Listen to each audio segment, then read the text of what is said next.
जय श्री कृष्णा।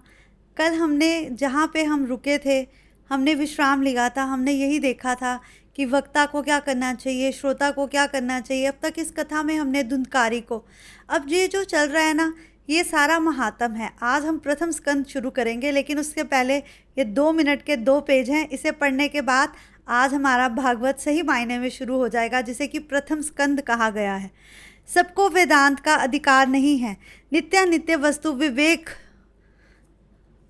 इन सब चीज़ों को मनुष्य को ध्यान रखना चाहिए। कहते हैं भागवत कथा हर एक के लिए नहीं है, ये सिर्फ उसी के लिए है जो इसमें श्रद्धा रखते हैं। भागवत का आश्रय लोगे तो भागवत तुम्हें भगवान की गोद में बिठलाएगा, वह तुम्हें निर्भय और निस्संदेह करेगा। भागवत में बहुत से ऐसे श्लोक हैं, बहुत सी ऐसी ऋचाएँ हैं, इसके बहुत से ऐसे अंग हैं जिसमें हर एक श्लोक में, हर एक अंग में, हर ऋचा में तुम्हें भगवान का स्वयं दर्शन होगा। खान पान, व्यवहार, पत्र लेखन आदि, इन सब में तुम्हें भगवान का स्वयं दर्शन होगा। इसी ग्रंथ का अवलंबन करने के लिए सभी प्रकार का ज्ञान प्राप्त होगा। ये ज्ञान, ये एक ऐसा प्रभु का ग्रंथ है जिसमें हर चीज़ की परिपूर्ण रूप से पूर्ति की गई है। भागवत भगवान नारायण का ही स्वरूप है। जगत और ईश्वर, जीव और जगत, जीव और ईश्वर आदि से संबंधित ज्ञान भागवत से सुना होगा। भागवत कितना सुना तो कहेंगे नहीं, कितनी बातों से कितनों को जीव में उतारा ऐसा भी नहीं कहेंगे। जीवन व्यवहार के काम में लाया हुआ ज्ञान सार्थक है। गांधी जी भी कहते हैं, 2.5 मन ज्ञान की अपेक्षा तोला भर आचरण श्रेष्ठ है।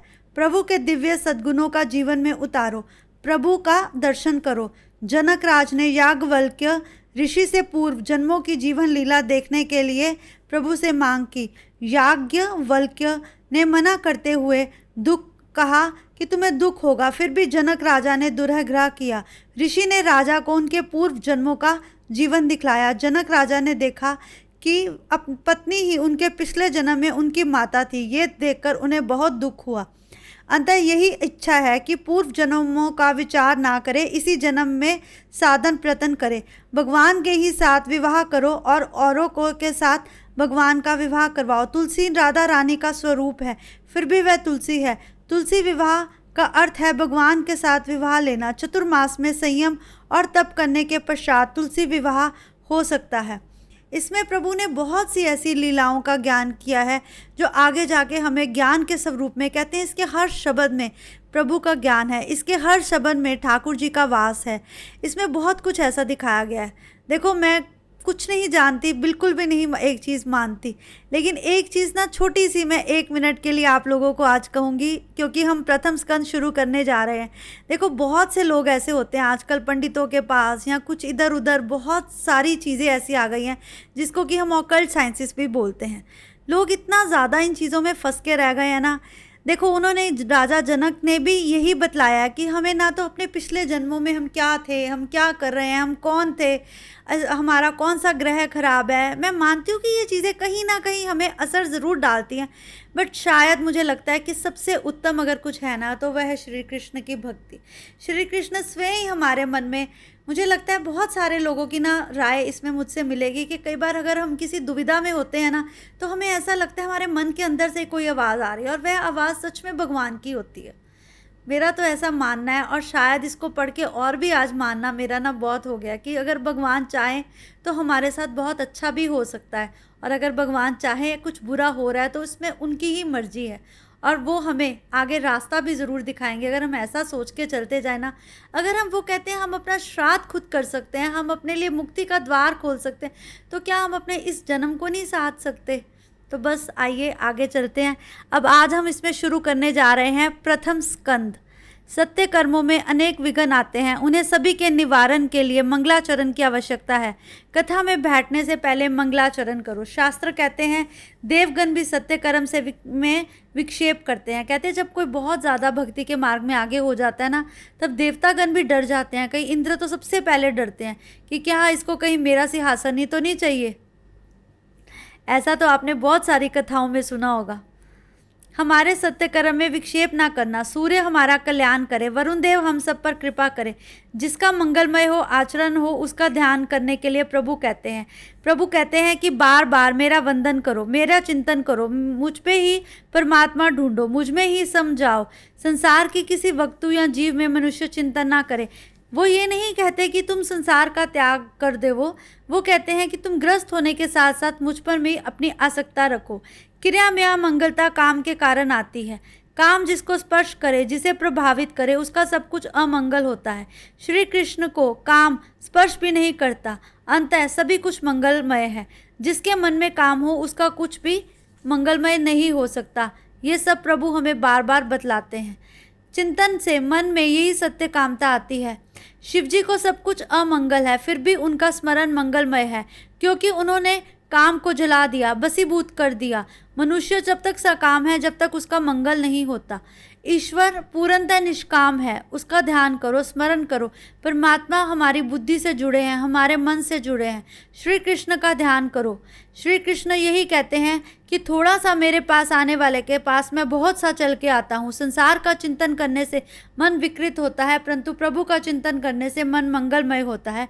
इसलिए हमें अपने हर कर्म में प्रभु को याद करना चाहिए। प्रभात के समय मंगलाचरण करो, मध्य के समय मंगलाचरण करो और रात को सोने से पहले मंगलाचरण करो। मंगलाचरण का अर्थ है प्रभु का मंगल गाते रहना। व्यास जी ने ध्यान करते हुए कहा कि एक ही स्वरूप का बार बार चिंतन करो, मन प्रभु में स्थिर रखो, परमात्मा प्रभु में लीन करो। राम, कृष्ण, शिव या किसी भी स्वरूप का दर्शन करो, सर्वश्रेष्ठ सव्य रूप प्रभु का ध्यान करो, ऐसा व्यास जी ने कहा है। व्यास जी ऐसा कहते हैं कि एकमात्र श्री कृष्ण ही ऐसे हैं जिनके ध्यान से प्रभु तर सकता है। प्रभु ऐसे हैं जिनका ध्यान करते ही तुम्हें संसार से हर चीज़ की विरक्त अपने आप आनी शुरू हो जाती है। ठाकुर जी कहते हैं, जो एक बार मेरे पास आता है मैं बार बार उसके पास आता हूँ। ईश्वर के अनेक स्वरूप हैं। ईश्वर कहता है कि मेरे आगे दीपक जला, किसी रंग का शीशा कांच, उसी रंग का प्रकाश दिखेगा। मेरे आगे अगर तू स्वयं को रखेगा तो तुझमें मेरा ही प्रकाश दिखेगा। रुक्मणी की भक्ति अनन्य है, पूजन देवी का करती है, परंतु ध्यान श्री कृष्ण का धरती है। वंदन हर किसी देव का करो, किसी देव का अपमान मत करो, परंतु जिसमें रुचि हो उसी को अपने आसक्त रखो। हमेशा अपने देव को अपने अंतरिक्त रखो। ध्यान, ध्याता, ध्येय एकदम होना आवश्यक है। ध्यान के समय किसी और का चिंतन मत करो, किसी चिंतन का ध्यान मत करो, जड़ का नहीं। ध्यान करना है तो श्री कृष्ण का करो। जन्मों से मन में भटकते हो अगर, तो जिस जन्म में श्री कृष्ण मिल जाएंगे समझना वो जीवन सफल हो गया। वे मन में आए ना आए, ऐसा करने के लिए वे बार बार कहते हैं। कृष्ण का कीर्तन जग से विस्मरण कराता है। परमात्मा के मंगलमय स्वरूप का दर्शन अगर जिसे हो जाए वह प्राणी नहीं प्रभु का दास बन जाता है। वाणी कीर्तन करे, आँख दर्शन करे, मन शुद्ध हो, कान श्रोता की तरह प्रभु का स्मरण करे, परमात्मा का ध्यान करे। इसी से हमारा कल्याण है। इस शरीर जैसी मलिन वस्तु का कोई नहीं। मलिन शरीर से परमात्मा का मिलन नहीं हो सकता, परंतु मन का मिलन स्वयं परमात्मा से रहता है। ईश्वर का ध्यान करने के लिए कोई समय नहीं है। जब ईश्वर में मन लग जाए समझना वही समय उत्तम है। बिना ध्यान के ब्रह्म संबंध भी नहीं हो सकता। ध्यान की प्रकृति यही है। वेदांत के इस जीव मुक्त में जाना गया है। समाधि दीर्घ समय तक रहने ज्ञानियों को जीते जी मुक्ति का आनंद मिलता है। भगवत में बार बार कहा गया है कि ध्यान करो, परंतु ध्यान किसका करो ये कोई नहीं बतलाता। तो ध्यान श्री कृष्ण का करो, वही तुम्हें हर दुविधा से परिपूर्ण निकालेंगे। वासुदेव देवकी ने 11 वर्षों तक ध्यान किया, तभी उन्हें परमात्मा मिले। भगवान कहते हैं कि मेरा ध्यान कर, मैं तुझे स्वयं मिलूंगा। जो मनुष्य ईश्वर का ध्यान करेंगे वही उन्हें ईश्वर की प्राप्ति होगी। साधन मार्ग का आश्रय लेकर ज्ञानी मुक्त होता है, ज्ञान को ज्ञानी का निषेध करता है। ज्ञान मार्ग का लक्ष्य है ज्ञान से वेद को दूर करना, भक्ति से मेद को दूर करना। कहते हैं जब तक प्रभु की भक्ति ना प्राप्त हो तब तक आप कुछ भी नहीं कर सकते, और ये प्रभु की भक्ति ही है जो आपको कुछ भी करवाती है। इसी कारण सगुण और निर्गुण दोनों की आवश्यकता है। वैसे तो ईश्वर हमारे पास हर कण कण में व्याप्त है, परंतु फिर भी अगर हम उन्हें ध्यान में याद करें तो ईश्वर हमें परिपूर्ण बना देते हैं। कहते हैं क्रिया बंधन रूप है, कारण उसके साथ कारता है। जिस कार्य में कर्तृत्व का अभिमान नहीं होता वही लीला है। अपनी भक्ति पर कभी भी अभिमान नहीं करना चाहिए। हम आज जो कुछ भी है वो भगवान है। आज अगर हम ये सच में ये भागवत भी पढ़ रहे हैं तो इसमें भगवान की ही कोई लीला है। मुझे नहीं पता ये कैसे, कब, क्यों शुरू हुआ, लेकिन सच में मुझे लगता है कि ये बस भगवान की ही कोई लीला है कि ये एक ऐसा कार्य है जो शुरू हो गया। कहते हैं ना कि बस ऐसे ही कि हाँ तू बोल सकती है, तू कर सकती है, तू कर। और मैंने 1-2 बारी पढ़ने की कोशिश की तो मुझे पढ़ के अच्छा लगा, तो मुझे लगा अगर मेरे साथ साथ कुछ और लोग भी सुन सकते हैं तो क्यों ना उनको भी इस भक्ति का श्रेय मिले, उनको भी भगवान की कृपा की प्राप्ति हो। सच में मेरी श्री कृष्ण से दिल से यही इच्छा है कि जो भी प्राणी आज इसको सुन रहे हैं ना, या जो भी इसके साथ जुड़ा है ना, सच्चे मन से मैं ठाकुर जी से प्रार्थना करती हूँ कि बस हमारे इसको ना अपना आशीर्वाद की प्राप्ति करे। सच में प्रभु का आशीर्वाद हम सब पर बरसे, यही मेरी आज भगवान से बार बार विनती है। जानते हो, जब ऐसी चीज़ें पढ़ते हैं ना तो मन में एक पता नहीं क्यों एक ना, वो कहते हैं ना, रोंगटे खड़े होना। सच में कभी कभी ऐसी फीलिंग आती है, मुझे नहीं पता सुनते हुए आप लोगों को आती है या नहीं, पर मेरे साथ ऐसा बहुत होता है। कहते हैं विनाश टाल देते हैं ठाकुर जी, तो क्या ठाकुर जी हमारी भक्ति की लाज नहीं रखेंगे। शांताकारम भुजंग शयनम, ये बिल्कुल सही लिखा गया है। यदि सर्प पर शयन करना पड़े तो इंसान के तो सांप को सामने देखकर रोंगटे खड़े हो जाते हैं, और नारायण सर्प के ऊपर स्वयं शयन करते हैं। और शिव जी जिन्होंने स्वयं विष पिया है, ऐसे देवी देवताओं के सामने क्यों ना हमारा मस्तिष्क बार बार नमन करे। लोगों को शैया और पलंग मिले तब तक नींद नहीं आती, परंतु स्वयं नारायण खुद सर्प की शैया पर सोते हैं। श्री कृष्ण को प्राप्त कर कैसे शांति नहीं मिलेंगी जिनके साथ स्वयं राधा रानी रहती हैं। कहते हैं श्री कृष्ण जब राधा रानी के साथ कृपा करते हैं ना तो पूरे जीवन में प्रेम भर देते हैं। ब्रह्मा जी को देवत्व का ज्ञान देने वाले, जगत की उत्पत्ति स्थिति का सहार परमात्मा का हम ध्यान करते हैं। भगवान के ध्यान में तन्मयता हो तो भगवान भी साथ देते हैं। दर्शन करने के बाद ध्यान की आवश्यकता है। जब हम मंदिर से होके आ जाते हैं तो कभी कभी मन करता है ना, ध्यान आता है बार बार कि आज ठाकुर जी ने क्या पहना है, ठाकुर जी ने क्या देखा है।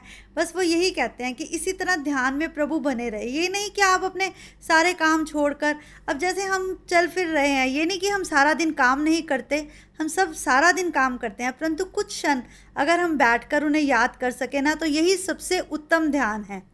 मंगलाचरण में व्यास जी लिखते हैं, सत्यम परम धीमहि, सत्य स्वरूप परमात्मा का हम ध्यान करते हैं। व्यास जी किसी विशिष्ट रूप से ये निर्देश दिया है कि केवल प्रभु का ध्यान करने से ही कुछ नहीं होगा, अपितु हमें अपने मन को भी साधना चाहिए। सांगोपक वेद, सांख्यक शास्त्र, योग शास्त्र, पाशुपात शास्त्र, वैष्णव शास्त्र आदि भिन्न शास्त्रों का हमें बार बार स्मरण करना चाहिए। किंतु सच तो ये है कि इन सारी बातों के साथ साथ हमें अपने लक्ष्य को भी साधना चाहिए। हमारा लक्ष्य क्या है, हम क्यों आए हैं, हमें इस बारे में भी विचार करना चाहिए। सुख दुख लाभ हानि ये तो मनुष्य के साथ आए हैं और रहेंगे, परंतु इसके साथ साथ हमें भगवान को हमेशा याद रखना चाहिए। दुख की प्राप्ति के समय अगर मन दुखी होता है तो सुख की प्राप्ति के समय सुखी क्यों नहीं होता। अगर हम दुख का बार बार से शोक करते हैं तो बार बार से अपने सुख की प्रभु को शुक्रिया क्यों नहीं करते। अपने सुख के समय तो हम प्रभु को भूल जाते हैं और दुख के समय हमेशा प्रभु को याद करते हैं। प्रभु कहते हैं, श्री कृष्ण उद्धव से कहते हैं कि जगत मिथ्या है, जगत कुछ भी नहीं है, जगत में अगर कुछ है तो केवल मैं हूँ। जगत असत्य है, मैं ही सत्य हूँ। वर्तमान भविष्य में जो कुछ भी हो रहा है मेरे चाहने मात्र से ही होता है। मनुष्य तो सिर्फ सुखी होता है या दुखी होता है, उसके दुख का कारण भी वह स्वयं ही है और सुख का कारण भी वह स्वयं ही है। वह ऐसा भूल जाता है कि मेरे साथ साथ उसे और क्या सोचना चाहिए, क्या करना चाहिए। जिस परमात्मा को हम जगत का सम्मान नहीं करते, स्वप्न में टूट जाने पर हमें लगता है ये स्वप्न मिथ्या है, और स्वप्न सच हो जाने पर हमें लगता है कि ये तो भगवान की ही कोई लीला है। ऐसे मनुष्य का मैं हमेशा साथ देता हूँ। जब मनुष्य ये सोचता है कि मेरे स्वप्न के पीछे भी ईश्वर है, स्वप्न चाहे अच्छा हो चाहे बुरा हो, कहते हैं नकली रुपए का किसे मोह होता है, इसी प्रकार नकली मनुष्य का भगवान को भी कभी मोह नहीं होता। वो मनुष्य जो कहता कुछ और है, करता कुछ और है, आपको लगता है कि ऐसे मनुष्य का कभी भगवान चाह कर भी उसे प्यार कर सकेंगे?